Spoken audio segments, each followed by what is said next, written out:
ഹജ്ജിലുടനീളം ഹാജിമാര് മുഴുവൻ ഒരേ വസ്ത്രം ധരിച്ച് ഒന്നിച്ചു ചേരുന്ന സന്ദർഭത്തിൽ യഥാർത്ഥത്തിൽ അല്ലാഹു സുബ്ഹാനഹു വ തആല മുസ്ലിം ഉമ്മത്ത് എങ്ങനെയാകണമെന്ന് അതിന്റെ ഒരു ചിത്രമാണ് ഹജ്ജിലൂടെ നമുക്ക് നൽകിക്കൊണ്ടിരിക്കുന്നത്. മനോഹരാണ്.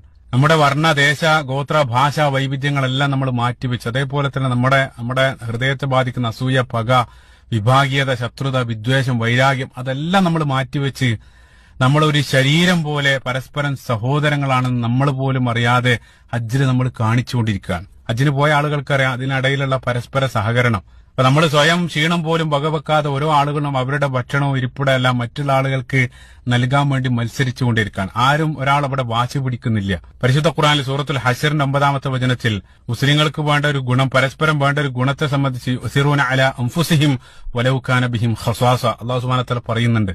അവര് സ്വന്തത്തേക്കാൾ മറ്റുള്ള ആളുകൾക്ക് അവർ പ്രാധാന്യം കൽപ്പിക്കും.